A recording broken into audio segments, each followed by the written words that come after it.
यसबीचमा विभिन्न भ्रमणहरू भएका छन्।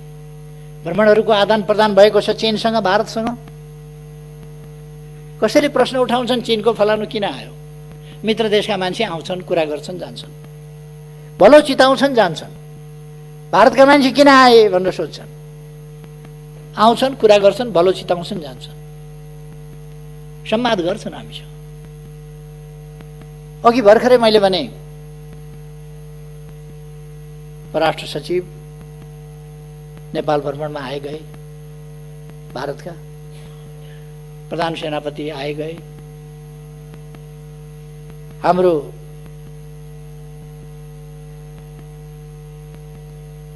तर्फबाट पनि त्यस्तै आदान प्रदानहरू भए।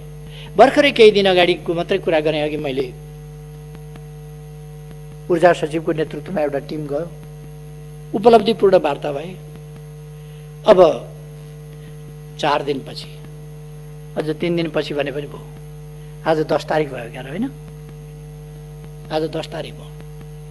14 तारिकमा हाम्रो परराष्ट्र मन्त्री प्रदीप गेवालीजी, मान्य प्रदीप गेवाली भारत भ्रमणमा जाँदै हुनुहुन्छ। उहाँले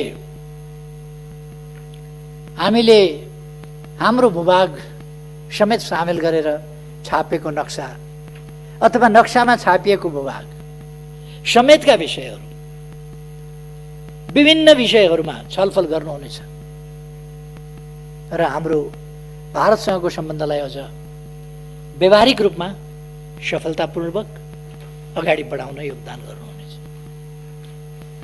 हामी यसरी एउटा सफलतापूर्वक अगाडि बढिरहेको समयमा छौँ।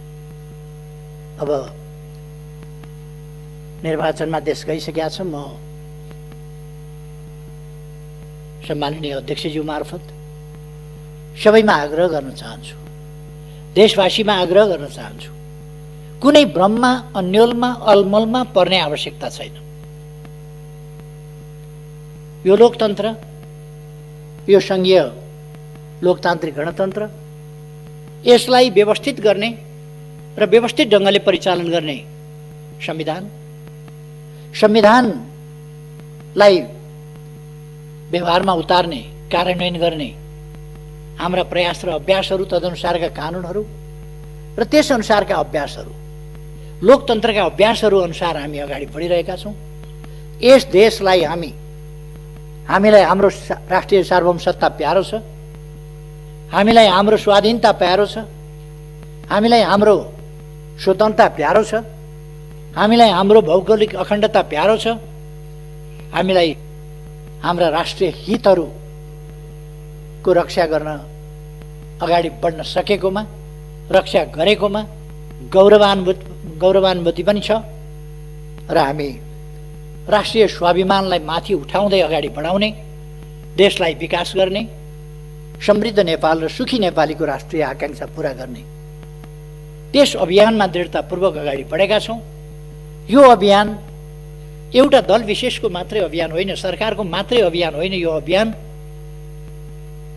सरकार र सबै नागरिक समाज, सम्पूर्ण राजनीतिक दलहरू, सबै सङ्घ संस्था सङ्गठनहरू र सिङ्गै समाजको साझा राष्ट्रिय आकांक्षा हो समृद्ध नेपाल, सुखी नेपाल। त्यसका लागि हामीलाई लोकतन्त्रको रक्षा गर्नु छ, सुदृढीकरण गर्नु छ, कार्यान्वयन गर्नु छ, व्यवहारिक रूपमा र अगाडि बढ्नु छ। त्यही दिशामा हामी अगाडि बढिरहेका छौँ। यस दिशामा अगाडि बढ्न म सबैमा हार्दिक आग्रह गर्न चाहन्छु। भ्रम फिजाउने शक्तिहरू, अल्मल्याउने शक्तिहरू, नेपाललाई बर्बाद पार्न खोज्ने शक्तिहरू क्रियाशील छन्। तिनका भ्रमबाट मुक्त रहन म सबैमा आग्रह गर्न चाहन्छु। भ्रमबाट मुक्त रहौँ र हामी दृढतापूर्वक हाम्रो देशको स्वाभिमान, स्वाधीनता र स्वाभिमानलाई व्यवहारिक रूपमा कार्यान्वयन गर्दै र माथि उठाउँदै अगाडि बढौँ। अहिले आगामी निर्वाचनले यस सम्बन्धमा एउटा नयाँ टर्निङ पोइन्ट ल्याइनेछ। दलहरूका बीचमा शुद्धिकरण सम्बन्धी यो एउटा गम्भीर झट्का हो। यसै गरेर अहिले जसरी राजनीतिक दलहरू चल्न खोजेका छन् यसरी होइन, शुद्धिकरणका साथ राजनीतिक दलहरू अब चल्नुपर्दछ। राजनीतिक दलभित्र रहेका अस्वस्थता, अवाञ्छित गतिविधि, विचारहीनता, भिजनहीनता, गन्तव्यहीनता, स्वार्थहरूको खेल, स्वार्थहरूको लडाइँ, यसैलाई राजनीति बनाउने र जनतालाई गुमराहमा पार्ने खालका यस्ता प्रयासहरूलाई किनारा गर्नुपर्छ, असफल बनाउनु पर्दछ। र शुद्धिकरणका साथ राजनीतिक दलहरू अब नयाँ जोस जाँगरका साथ नयाँ शुद्धिकरण, नयाँ सुदृढीकरण, नयाँ एकता, नयाँ गतिका साथ हामी गन्तव्यतर्फ अगाडि बढ्नुपर्छ। अहिले राष्ट्रले लिएको बाटो यही बाटो हो जो बिल्कुल सही छ। आत्मविश्वासका साथ अगाडि बढ्न म आग्रह गर्न सबैलाई चाहन्छु। र अध्यक्ष महोदय, म यहाँलाई समय दिनुभएकोमा धेरै धेरै धन्यवाद भन्न चाहन्छु र आफ्नो भनाइ टुङ्ग्याउँछु। धन्यवाद।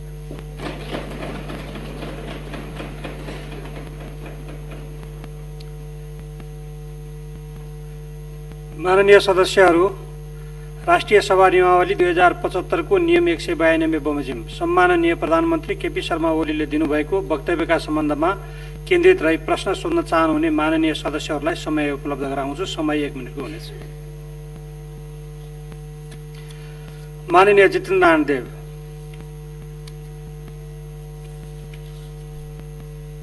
सम्माननीय अध्यक्ष महोदय, अहिले भर्खरै राष्ट्रसभाको यो गरिमामय सदनमा सम्माननीय प्रधानमन्त्रीज्यूले देशको राजनीतिक परिस्थितिको बारेमा र संविधानको व्याख्याको सन्दर्भमा जे कुराहरू प्रस्तुत गर्नुभएको छ त्यसप्रति पूर्ण असहमत हुँदै म उहाँलाई धन्यवाद दिन चाहन्छु कि सम्माननीय प्रधानमन्त्रीजी आफै आएर आफ्ना कुरा राखेर यो राष्ट्रसभाको गरिमा र ओज बढाइदिनु भएकोमा। र एउटा प्रश्न सोध्न चाहन्छु सम्माननीय अध्यक्ष महोदय कि सम्माननीय प्रधानमन्त्रीजी आफै दाबी गर्दै हुनुहुन्छ कि नेकपाभित्र पनि र नेकपाको संसदीय दलभित्र उहाँ बहुमतको कमान्ड गर्नुहुन्थ्यो, तर आफ्नै केही साथीहरूले उहाँलाई काम गर्नबाट रोके र पुरै पार्लियामेन्टको 64% उहाँ कमान्ड गर्ने सम्माननीय प्रधानमन्त्रीजी हुनुहुन्थ्यो भन्ने उहाँ दाबी गर्दै हुनुहुन्छ। भन्दाखेरि एकातिर पार्टीको प्रथम अध्यक्ष पनि र संसदीय दल। माननीय परिमला कुमारी।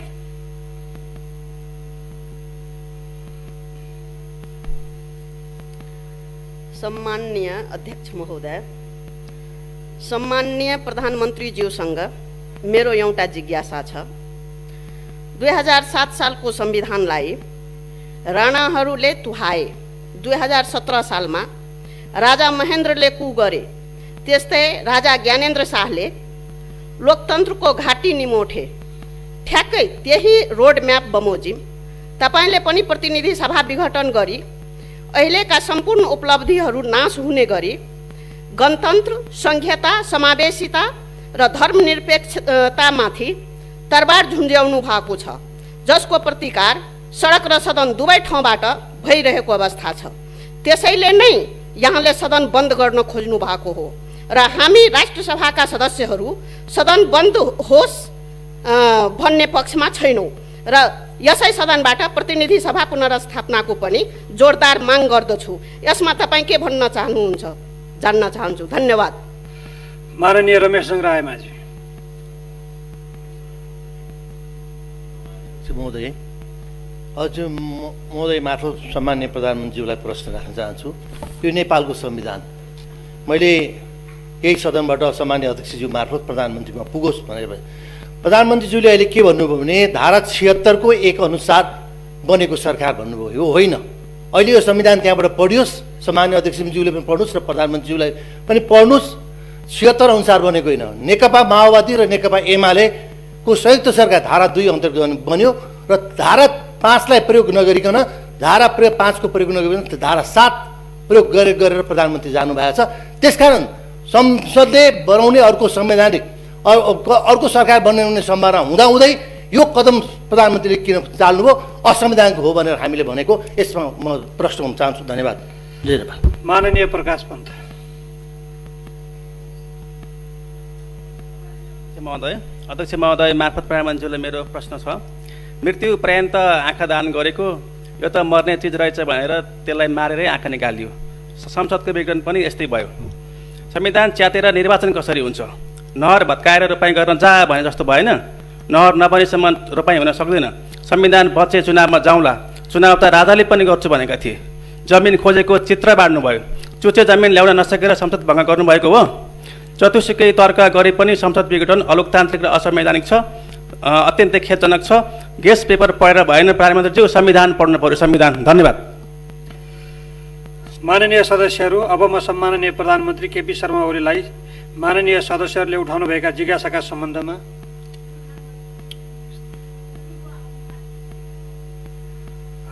माननीय सदस्यहरू, माननीय अनिता देवकोटालाई म 1 मिनट समय दिन्छु।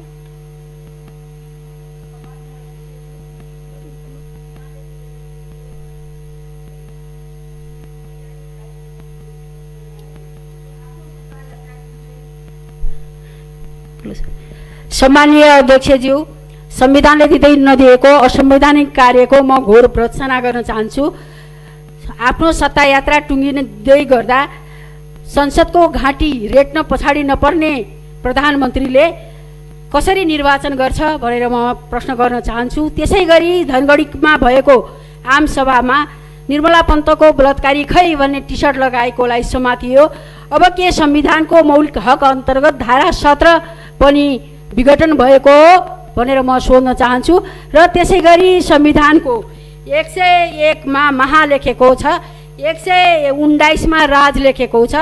यहाँले महाराज घोषणा गरियोस् भनेर राष्ट्रपति कहाँ पठाउनु होला? राष्ट्रपतिले त्यो विज्ञप्ति जारी गर्नुहोला। के हामीले महाराज भनेर मान्ने? माननीय सदस्यहरू, अब म सम्माननीय प्रधानमन्त्री केपी शर्मा ओलीलाई माननीय सदस्यहरूले उठाउनुभएका जिज्ञासाका सम्बन्धमा प्रश्न पार्नका लागि समय उपलब्ध गराउँछु।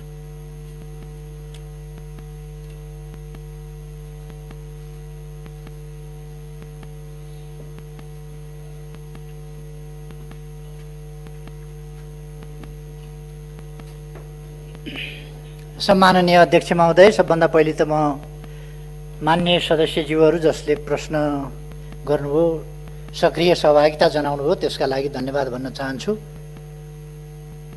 मान्यज्यूहरूलाई म बहुतै आदर सम्मानका साथ भन्न चाहन्छु। केही इतिहासका कुरा पनि ल्याउनुभयो।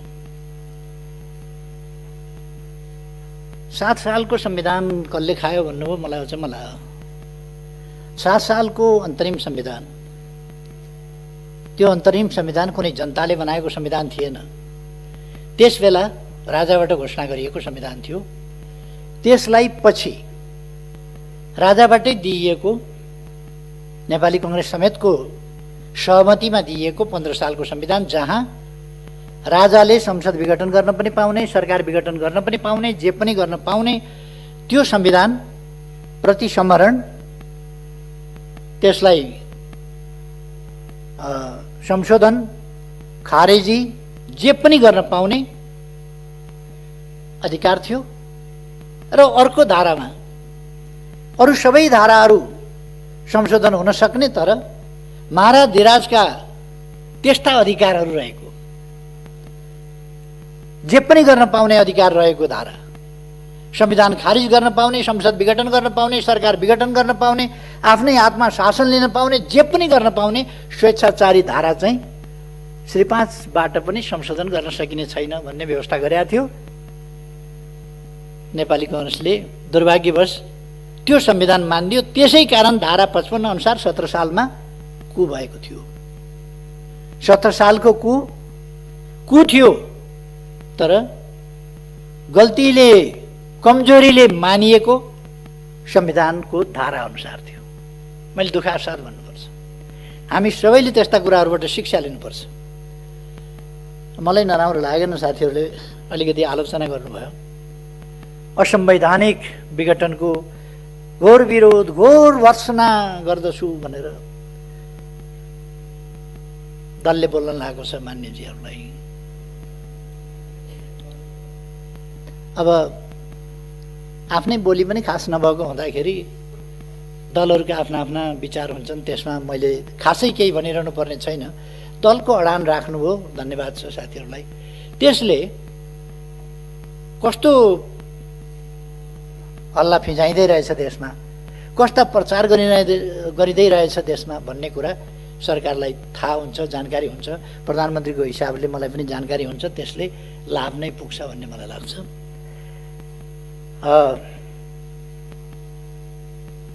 महा र राज जोडेर महाराज बनाउनु पर्ने कठैभरि कुन दुनियाँमा हुनुहुन्छ? राष्ट्रपतिलाई हामीले जम्मी प्रधानमन्त्रीले गरेको सिफारिस अनुसार लाछाप लाउने मात्रै हिसाबमा एउटा सेरेमोनियल रूपमा राष्ट्रपति राखेका छौँ। अनि राष्ट्रपतिले के एक्टिभ राष्ट्रपति चाहियो हामीलाई? प्रधानमन्त्रीले गरेको सिफारिस नमान्ने आफ्नै ढङ्गले चल्ने राष्ट्रपति चाहियो हामीलाई? महाराज धिराज जस्तो राष्ट्रपति चाहियो हामीलाई, हुकुम तामेल गर्ने? त्यस्तो राष्ट्रपति हामीले खोजे होइन।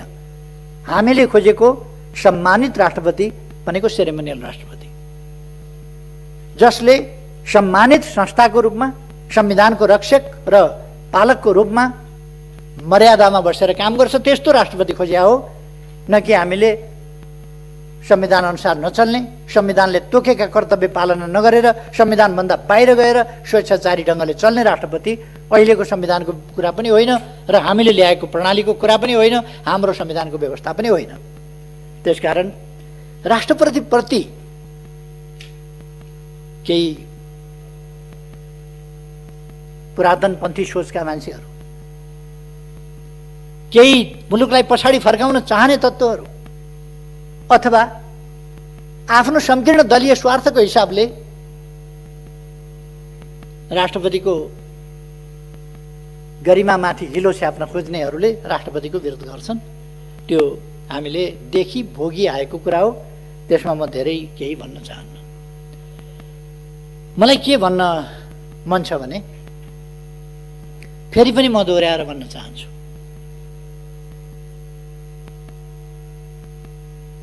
यो सरकार संविधानको धारा 76 को उपधारा 1 अनुसार बनेको होइन भन्नु। फागुन 3 गते भन्दा त्यस रूपमा बनेको होइन। फागुन 14 गते विस्तार हुँदा त्यस रूपमा विस्तार भएको होइन। चैत 2 गते पूर्णता प्राप्त गर्दा पनि त्यस रूपमा भएको होइन। त्यति बेला 2 वा 2 भन्दा बढी सरकारकै हिसाबले थियो।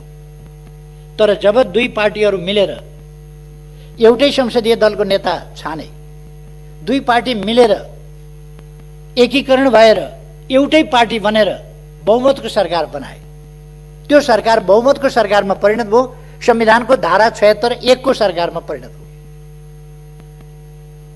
अब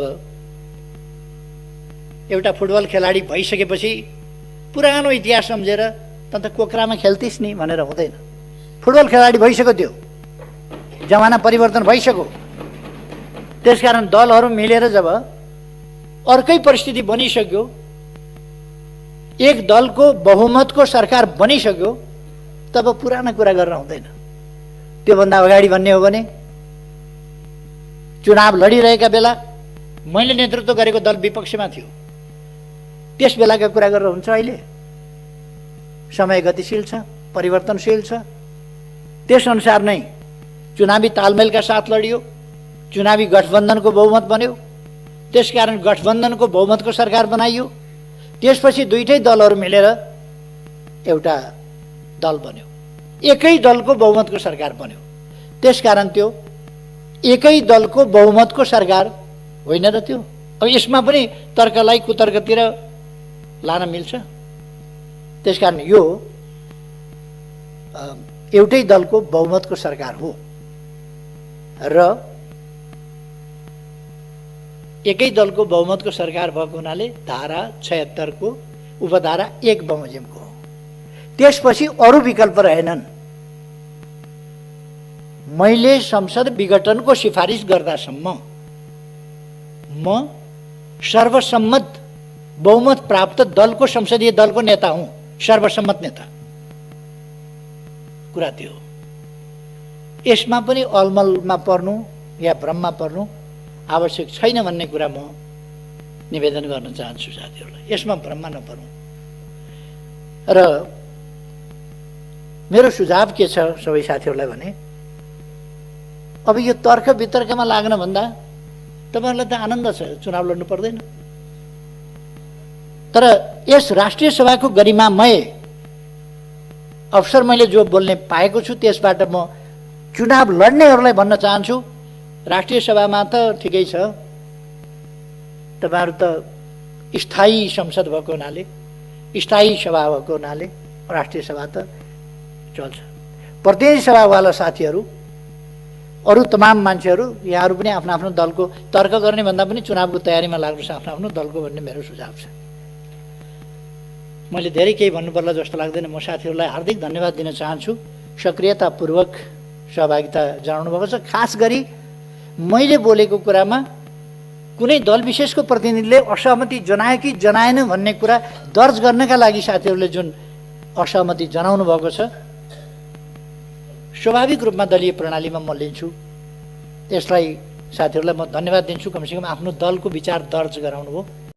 तपाईँ अहिले हेर्दै हुनुहुन्छ कलर अफ नेपाल,